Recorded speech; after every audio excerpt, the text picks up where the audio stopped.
Hi, everybody, and welcome back to the Thrive Co-Living Communities podcast. We're here on YouTube and we're on all of your favorite podcast stations.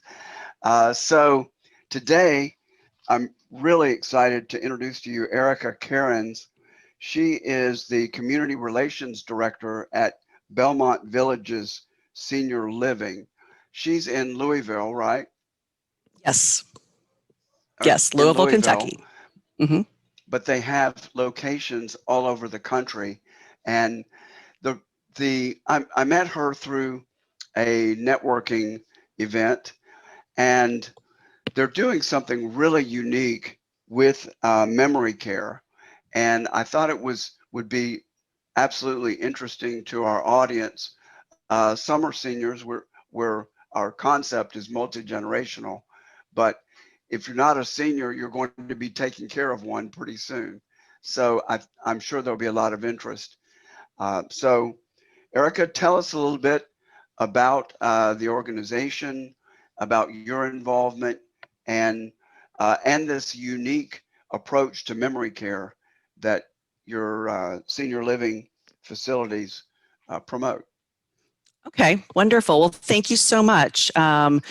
I appreciate the opportunity to, to be able to have this conversation and share a little bit more about Belmont Village and, the unique memory care programming that we do offer. As you had mentioned, there are actually 35 Belmont Villages in 8 states. And in Louisville, Kentucky, which is where I am, there's only one. So we have the distinct pleasure of being the one and only in the state. But anyway, just a little bit of background. So our owner and founder, her name is Patricia Will. She was living in Houston with her husband and family, and her in-laws, as well as her own parents. They all had grown up in Houston. What happened was her mother-in-law was diagnosed with early onset Alzheimer's. And this is a condition that happens typically to somebody in their mid to late 50s up into the mid 60s to late 60s. That would be considered early onset. Typically, if you're going to have a diagnosis of Alzheimer's or a dementia, usually you start seeing those symptoms more like in the 80s, when you're in your 80s. So And early set the onset. stage. When was this? How long ago was this that she started this? But she started it in 1997. So, Okay. definitely. And we were actually, I think the St. Matthews, we're in St. Matthews in Louisville. We were the third community to be built in the portfolio. So we've been around for 22 years. Wow. But anyway, so Patricia, her mother-in-law was diagnosed with early onset Alzheimer's, and Patricia was looking for a place to help out her father-in-law, who was still working, and it was becoming increasingly difficult for him to manage being a caregiver to her and also continuing to work and maintain a household. As anybody out there knows who is a caregiver, it is an incredibly difficult thing to be. It is, it's just exhausting. And you really can't do both successfully. So Patricia stepped in and she told her father-in-law, let me check on some places that we might be able to, have her go, so that she's getting the care and the oversight that she needs, so that, as she continues to decline, she's not, accidentally leaving a stove on, or, doing something that could be seriously very dangerous and detrimental to herself and the house and everything. So she went out looking, and she literally could not find anything. There were nursing homes out there, and there were other types of communities, but there was nothing out there that had memory care programming. So it was either a nursing home where you were sitting around in a wheelchair and just existing, or some other more independent type living. But the bottom line is there really wasn't anything that she found that was meaningful to her. So, after, doing this exhaustive search, she happened to work in the development industry, and her friends one day said, Patricia, if you can't find what you're looking for, why don't you create and build your own? And she did. I mean, it's just incredible to me to think that, she has this fabulous, you know, mission and career in life that was based on a search for a good place to have her mother-in-law. And thank goodness she wasn't satisfied with the status quo of what was available. Otherwise, I don't think Belmont Village would exist. So we're very, very happy that that she did that. So basically, she consulted. I mean, as a developer, she certainly had a lot of contacts within the architecture, construction industries. So she was able to reach out to experts and really find out some of the, really get the best architects to plan the community so that it would be, friendly and accessible for seniors that may be using walkers and wheelchairs. Just little things that you and I wouldn't think of, but that for somebody who is a senior and who may have, ambulation issues, these are very, very helpful and important to those folks. So after she had done all of that, they built the community right there in Houston. That's the very first one. And, her mother-in-law did live there until she passed. But that wasn't enough. She still kept wondering, what am I missing? We have people that have Alzheimer's and dementia, and there are some great experts in the field, but the ability to reach mass audiences is limited for these folks. So she did a lot of research, actually 3 years of research, and talked with experts from Vanderbilt University, from UCLA, talked with some of the leading neurologists, other experts in the Alzheimer's and dementia field, and through all of that research, developed this program called Circle of Friends. And it is it's actually a nationally recognized, award-winning memory care program. So it was actually introduced in 2007. And so it basically takes the concept of whole brain fitness as kind of the guiding factor behind the program. We all know that we have different lobes in our brain that control different functions and thoughts and things, that each of us have. So what she did was looked at creating programming that would stimulate or exercise each lobe of the brain. And that way, everybody I'm sure is familiar with if you don't use it, you lose it. So that way, the seniors are using these different parts of the brain in the different programs throughout the day, and therefore, maintaining their cognitive abilities for a longer period of time than somebody who might not be in the program. Let me interrupt a second and ask you a Sure. couple questions. First of all, it sounds like she had no mental health background professionally. No. Interesting. And yeah, interesting that it took someone from outside of the field, even though it sounds like the field was not very far along in terms of memory care specifically at that time. and that surprises me a little bit too. You would think as long as dementia and Alzheimer's has been around, that there would have been more people working on it and having programs within facilities.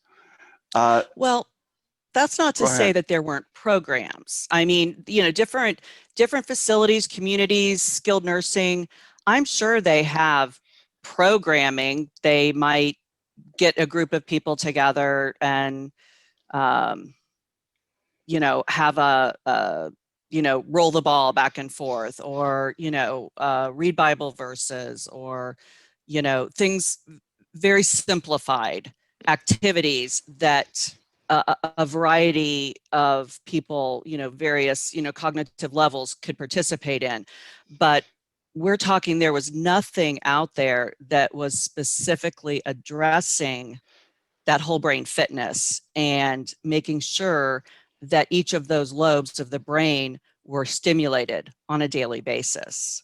hmm let me also share an anecdote, and then I'd like to get some specifics on how the different exercises that they use to stimulate different parts of the brain.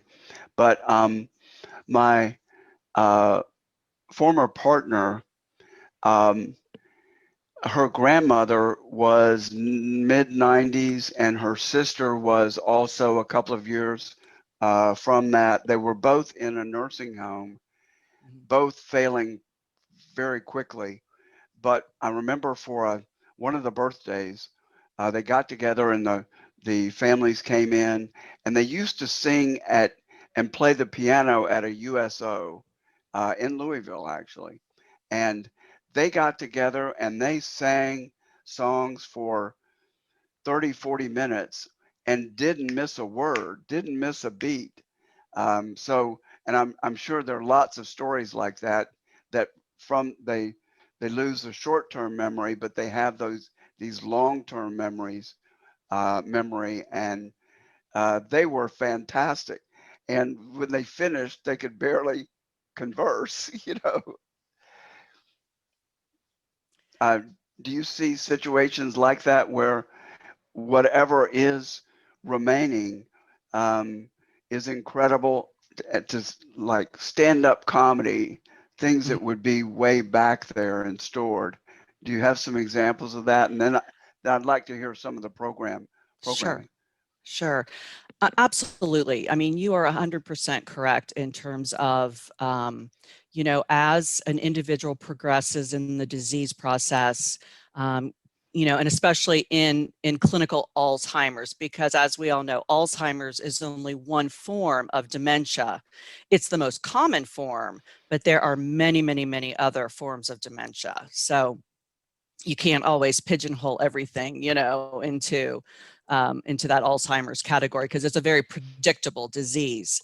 Um, but as they progress with the Alzheimer's, absolutely, they lose the short-term memory, and they slowly go back and back, and oftentimes they can't distinguish, their husband or their spouse may come in to visit them if they are in a community, and they think it's their father or mother or something like that. So there's a lot of confusion, but the one thing that absolutely is the very, very last thing to go is music. So Hmm. until the very end, I was talking with my aunt the other day. My grandmother was diagnosed with Alzheimer's many years ago, and it was a long 10-year decline. And towards the very end, my aunt went in and was sitting with her, and she was in a nursing home, and she was completely nonverbal, and just kind of curled up in a fetal position. And my aunt was a church musician, and my grandmother was also a musician and very active in the church. And my aunt started singing Jesus Loves Me to her, and she started humming along with it, right on tune. So that just shows you the power of the brain, and it's just, music. And I personally, I don't know, I'm sure there's researchers out there that could give, us the clinical or, logical explanation as to why music is the last thing to go. I certainly don't know it, but I just know that, there's been many, many instances, and there's a lot of musical programming in memory care units because it's successful for all different stages. If you can't Mm-hmm. reach out to each person individually, into where they are cognitively, if you have a big group, music is the easiest way to find that commonality amongst that group of people. Yeah, and they share an era Hmm. of music, Bing Crosby and Frank Sinatra and all that. Speaking of dogs, mine's uh, acting up. Um, so, talk about some of the different activities that are specifically designed to stimulate different parts of the brain, and which part of and if you know it, and I understand you're not a clinician, but Right. if you do know what it's associated with, the part of the brain it's associated with, give us some examples. And I actually had a sheet, it's a drawing of the brain, and it was showing the different lobes, and I had kind of written in like kind of what, and I can't find it. So, and I don't Okay. know it by heart, but I will say that there are, to be able to build the cognitive reserve, to be able to maintain brain function, you are going to engage. There are 6 domains of mental fitness. So they are critical thinking, memory, body, movement, learn something new, step-by-step sequencing, long-term memory, and math and problem solving. So those are the 6 areas that are covered with a different activity every day with Circle of Friends. So the program goes through by a month. So there might be a theme for that month. And then within that theme, there are going to be daily topics. And so within that topic, you're going to have 6 different activities that are going to then stimulate those different areas of the brain. I mean, so, memory, body, movement is going to be some sort of exercise or, just different. Sometimes it's doing patterns, with, pounding on a chair, clapping, stomping your feet, those types of things. The other thing that's really important that I need to explain also, with Circle of Friends programming, there are 3 different circles. So there's the first circle, which would be the residents that have the highest cognitive abilities. So they would be grouped in that circle. So, and this is to maintain, so people don't get frustrated, upset, embarrassed. So you've got that group, you've got your middle, you've got your second circle, which is kind of like your middle of the road, moderate dementia, Alzheimer's. And then you have your lowest functioning cognitive residents. And they're the ones that are most likely going to be in a secure unit, and needing an extremely kind of a much simplified version of those activities in order for them to be successful and participate.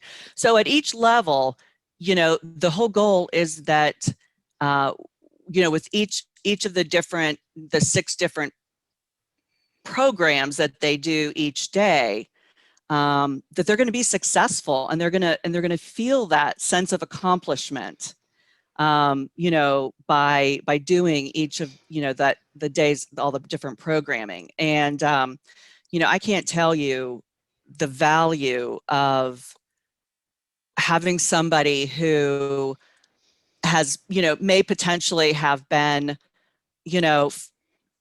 felt bad about, their inability to do certain things. But when we're giving them these activities and challenges, and that we know that they can accomplish, that sense of accomplishment is wonderful, and it absolutely does wonders.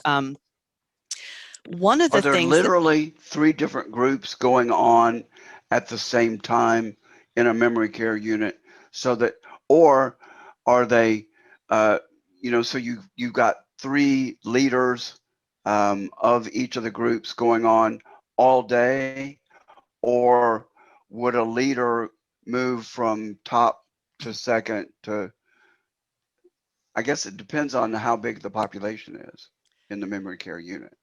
so one of the another thing I need to probably clarify is that Circle of Friends is an opportunity for those with early to moderate stage dementia and Alzheimer's to live in and amongst the regular, community.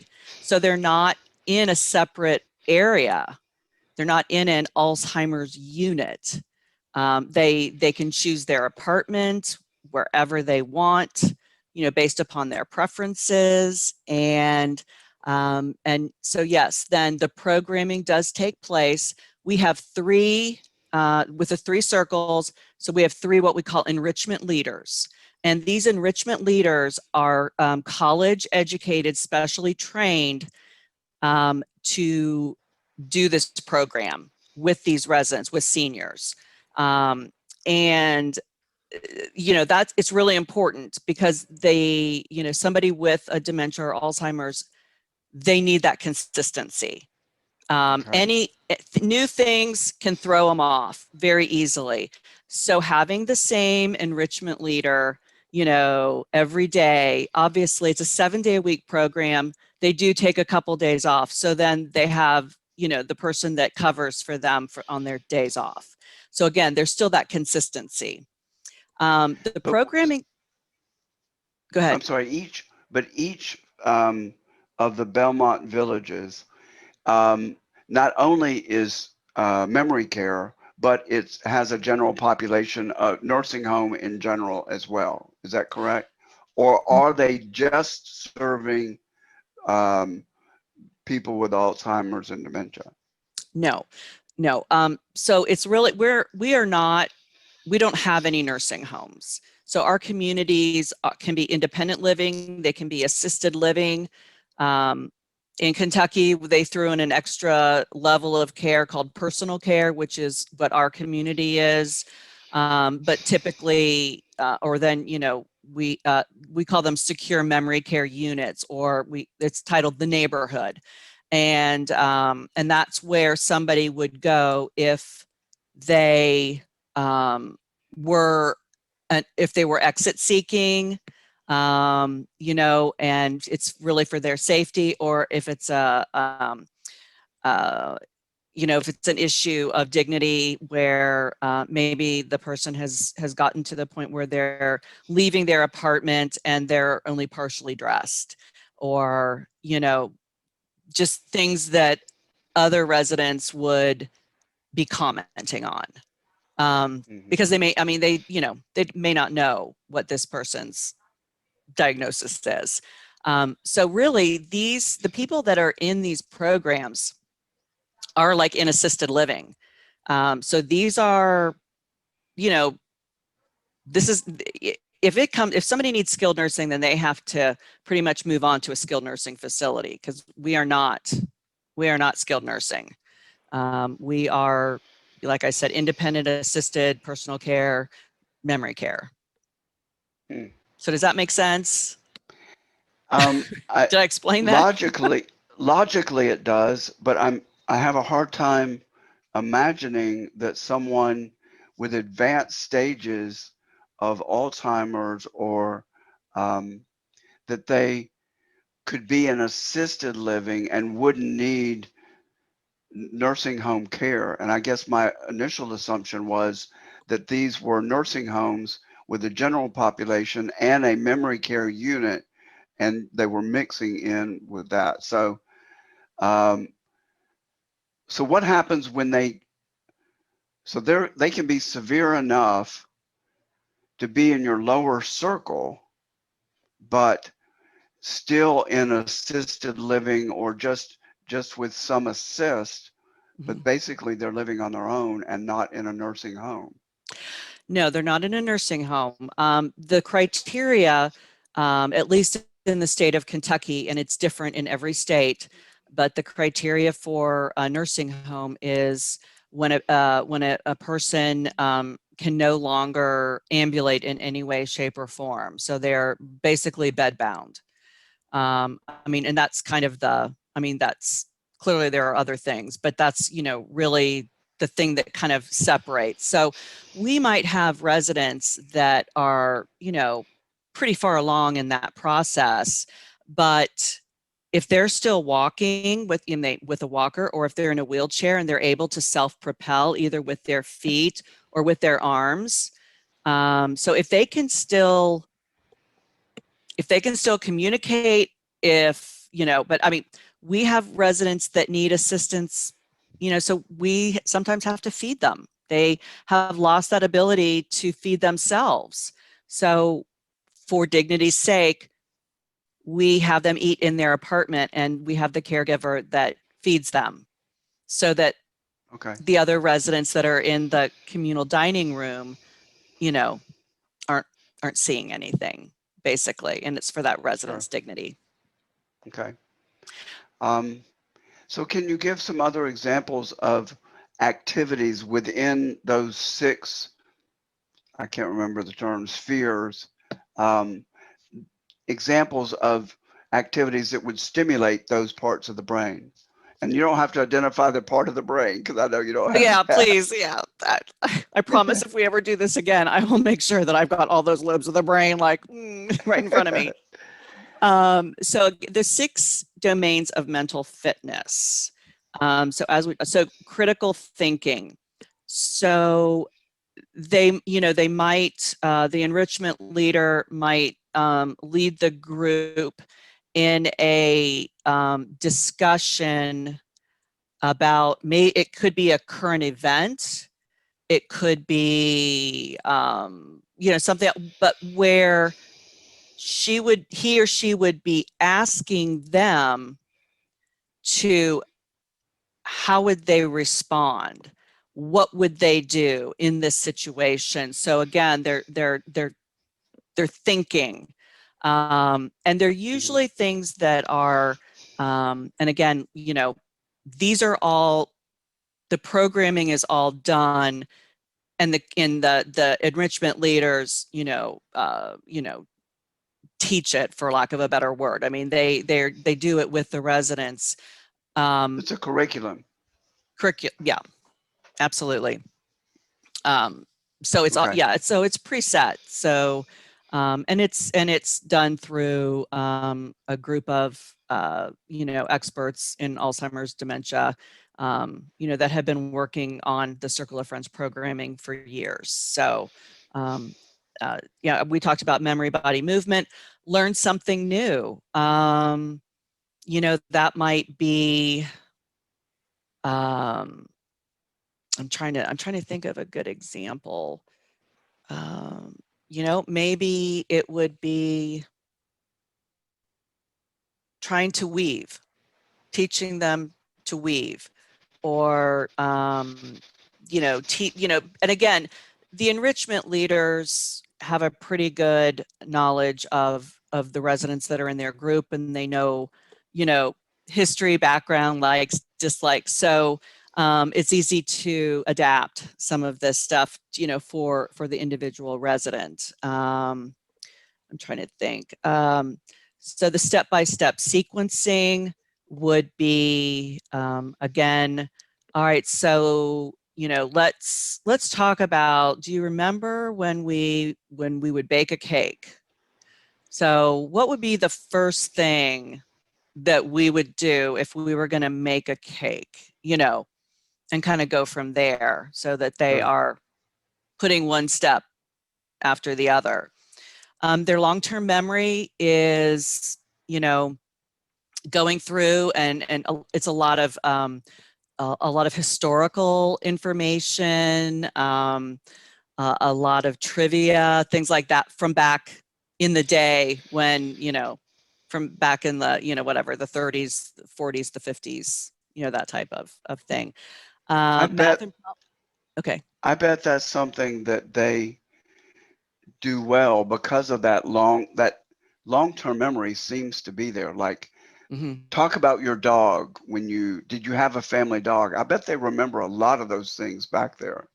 Oh, Um, absolutely. and the Absolutely. stories that they could tell, um, literally war stories for the, Mm-hmm. Yeah. anyway, that I think I could see how that would be really interesting for the leader.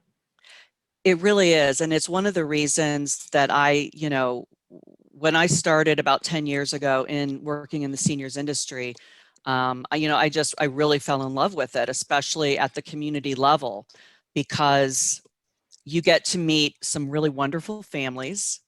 You get to meet really, really wonderful, interesting, accomplished residents. These seniors have just some fabulous resumes and accomplishments, and and yes, they've got great stories to tell. And I've learned a lot, just in the time that I've been able to spend with them.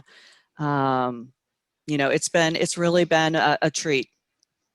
One of the things that you mentioned in our first conversation was how the families really love this program and love seeing their senior thrive. Talk a little bit about Mhm. that. Well, so research has shown that when somebody starts in with some sort of cognitive decline, and it could be through whether it's through a stroke, through a dementia or Alzheimer's. Once that level of cognitivity starts to decline, um, then apathy sets in. So they tend to kind of withdraw. And I think there's a variety of reasons for that. But, that withdrawal um, becomes socially isolating for them. They don't want to go out with their friends that they've always gone out with. They don't want to go to the card group. They don't want to do this or that. And so when the families realize, that there's something wrong, and something that needs to be addressed, and they come in and they see us, we talk about the circle, and part of that is when a resident moves in, we give them what is termed as the MOCA, which is the Montreal Cognitive Assessment. Um, I think that anybody in the industry would agree that it's probably the gold standard for cognitive testing. Not, and it's not a day-long program. Sometimes you go to a neurologist and you're there for 4 or 5 hours. You're doing all these different tasks. This is a much more it they're not gonna lose their concentration, their ability to work on this. It takes about 20-25 minutes max. um, and it's done with the head of our memory care programming. So she meets with every new resident, does a mocha, whether they're in circle of friends or not, because we like to have an idea of where that resident is cognitively, and what sort of programming would they benefit from. So those MOCAs are done twice a year, so every 6 months, and the tests are sent to Vanderbilt University to their geriatric programming. And what they do is they compile the data, and so they can show us with graphs and charts and all kinds of fun stuff. you know it's proven that their cognitive abilities stay plateaued for a much longer period of time than they would if they were not actively engaged in that programming. Um, and oftentimes, families will see an improvement in mom or dad or their aunt or uncle or whoever, because they have been socially isolated and they've self-isolated, and so cognitively they haven't been using that brain So when they get into a community and they start with the programming, and some stuff starts to come back, and the families are always like, oh my gosh, I haven't seen mom do that in, in 6 months or a year. And so, yeah, they absolutely, I've never had a family member say a negative word about the Circle of Friends programming. I mean, they all just, you know, they love it, absolutely love it. And they see, I mean, can literally see the difference in their loved one. What about, and I know this much. Both of my parents had some Alzheimer's or dementia. I'm not sure which one, um, but it seems like agitation is one of the characteristics of this, oftentimes. And I'm sure it's frustration with the inability to do certain things and communicate like they want to. And it seems to vary based on personality types too.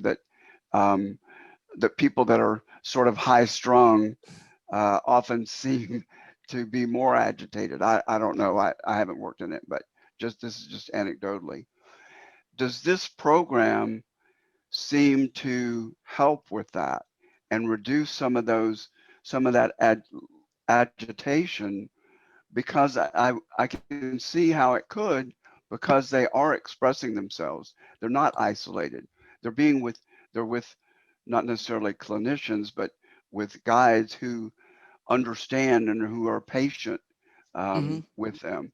So, do you see some marked benefits, or um, uh, does this improve?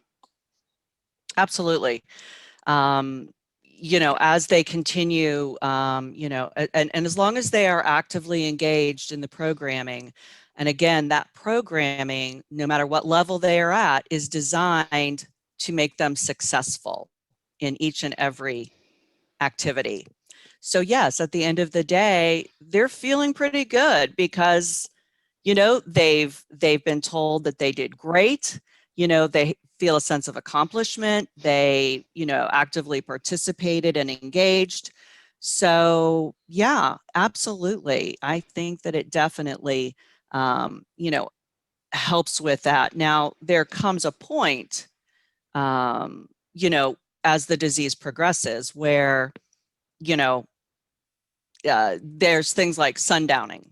And that's a term that is used when somebody with an Alzheimer's or dementia, around that 4 to 5 o'clock time frame, they start into a very anxious or agitated, or um, uh, sometimes they can just do things, a lot of repetition, like they'll just walk up and down the hallway, up and down, back and forth, back and forth. Sometimes they act out, whether it's verbally, they might become, verbally combative, and they don't want anybody around, or don't touch me, or don't do this.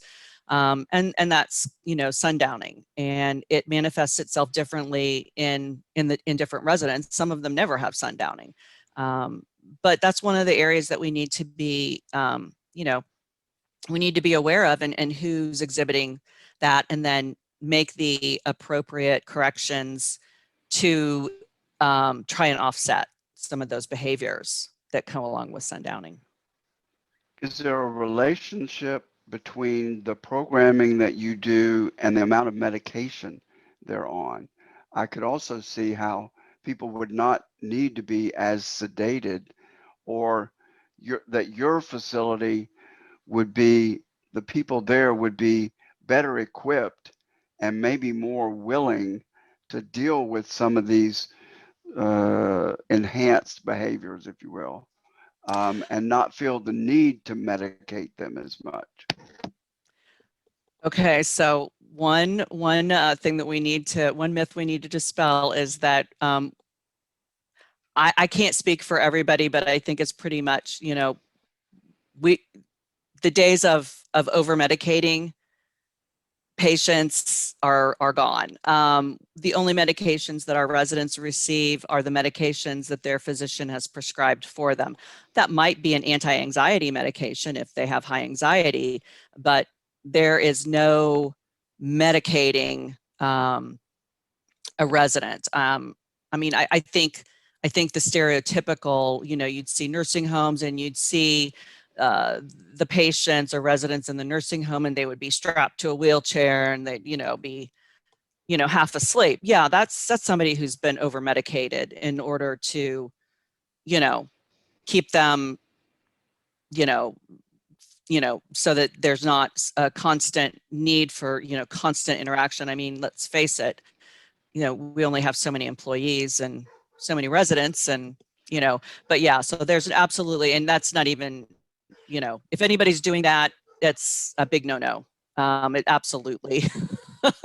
And I guess what I was thinking could have included that, but I meant more that they would not have as much of a need for certain uh, medications that's prescribed by their doctor. I would imagine that you guys facilitate it, but that there just wouldn't be the need because they're getting more of their needs met, more interaction, that sort of thing, and it may not, it may not correspond. It just, yeah, whatever medications they're on that their physician has prescribed for them. Now, we do have a nurse practitioner that comes into the building a minimum of once a week, if not more. We have a psychiatric nurse practitioner that comes into our community. And those two often will do some tweaking of medications. If they see that, there's a need to increase dosage, a need to decrease dosage, things like that. I mean, because yeah, a lot of residents, have, whether they suffer from depression, they suffer from anxiety issues, they suffer from, nervous disorder. They're just like everybody else, that you need a medication to help, keep your status quo, keep you on an even keel.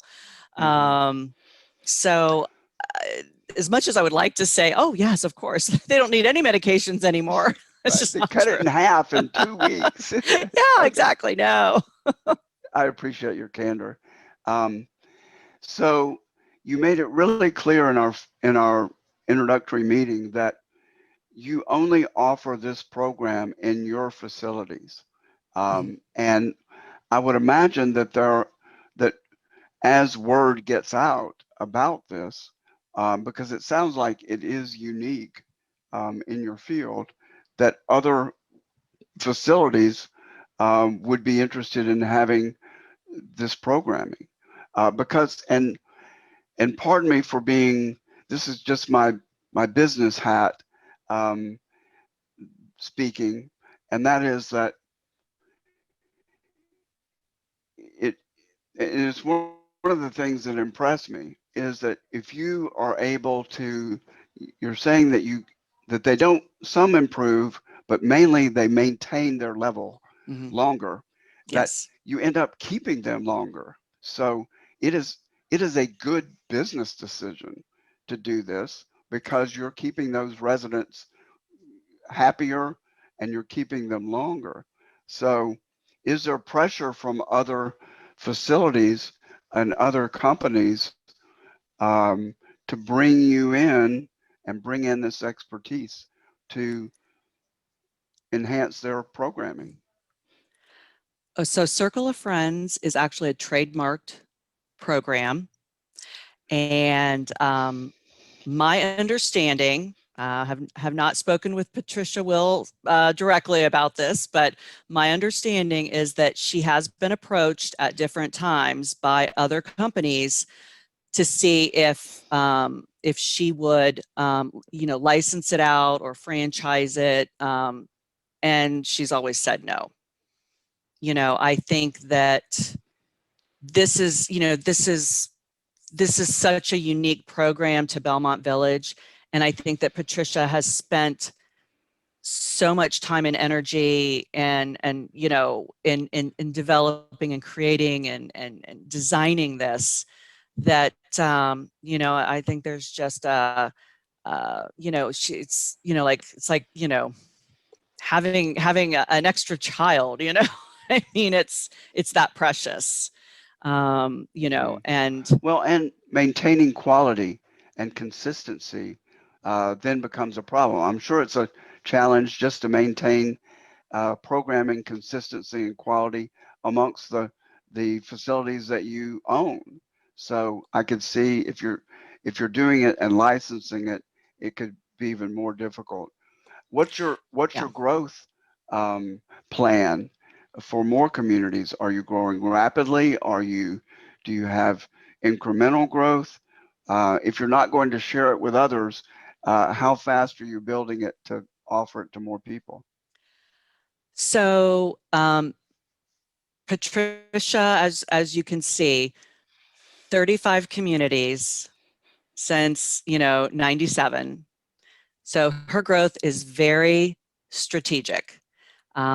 She has certain locations where she has clusters of communities, and then some states that have maybe 2 or 3 communities. We've just entered the Florida market in about a year ago with our first community in Fort Lauderdale, which is stunning. I mean, for those of us in the 22-year-old buildings, we would love to have that brand new building. But no, it is beautiful. But Patricia is very, very she's very strategic, and she's very careful. She's not about fast growth. It's about quality, not quantity. So it's I have no idea what her long-term growth plans are, but I just know that historically, it's not it's not fast and furious. And you said you build all of your own buildings, that you don't Yes. just come in and buy a building and rehab it, that you build all your own buildings. So Yes, that's going to she slow growth too. absolutely. She selects the location. She'll select the architect, the engineer, the contractors. She has a hand in the design and making sure that all of the Belmont Village standards are met. It's, I mean, she is very dedicated to quality, and she is not going to put a Belmont Village name on something that she's not proud of. And so it's not fast growth, but very, very strategic growth.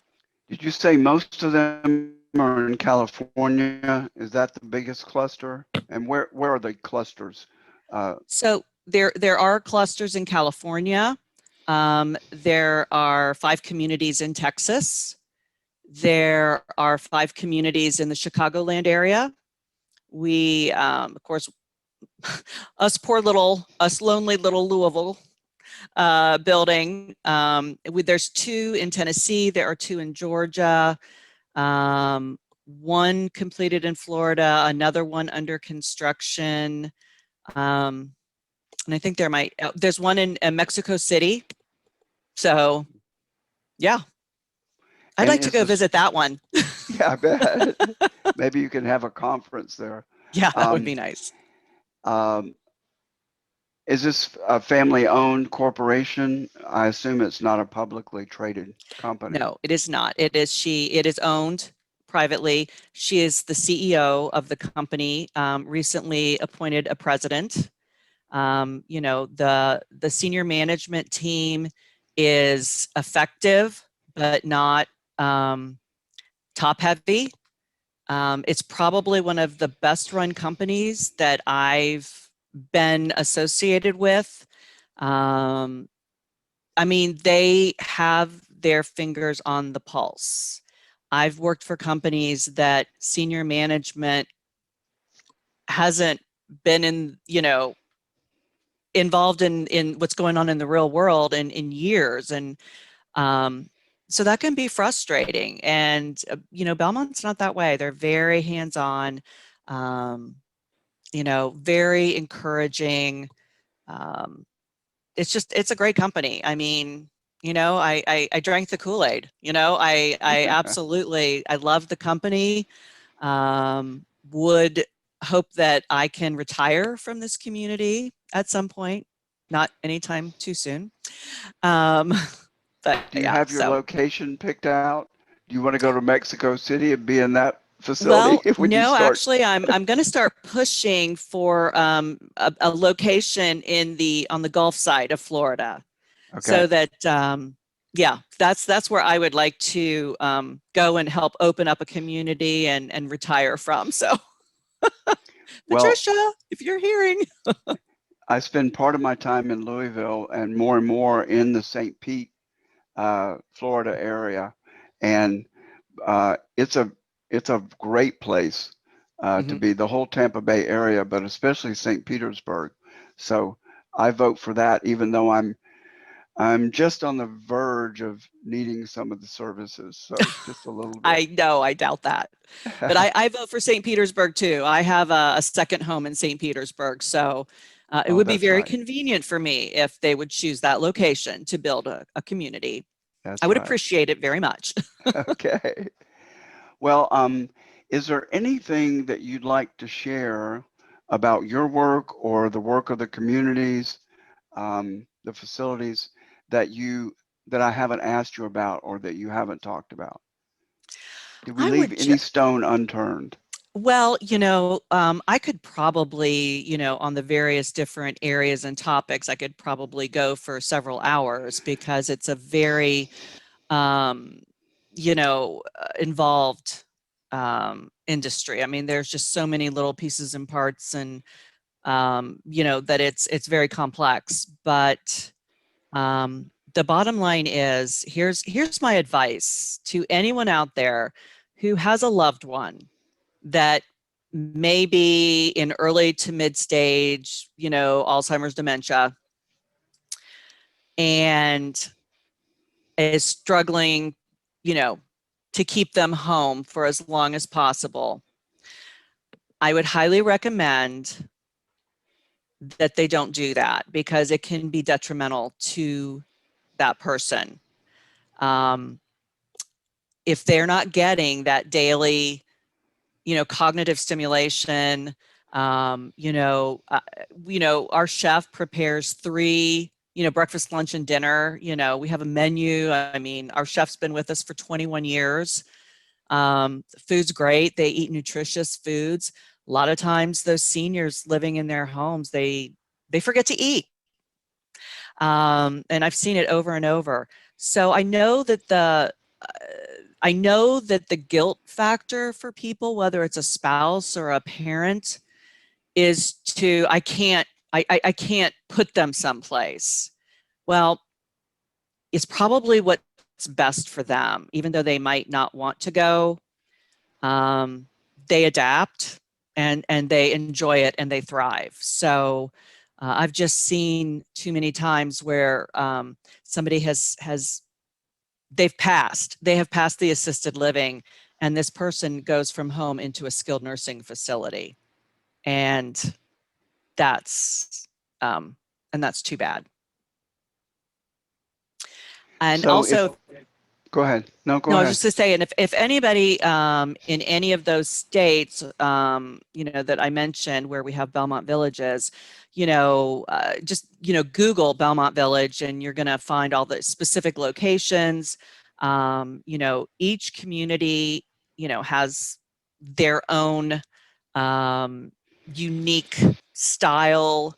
It's not cookie cutter. They don't all look exactly alike. They're designed very differently. So, and usually based upon the location of where they are. So something in the Southwest is going to look different than something here in the Midwest.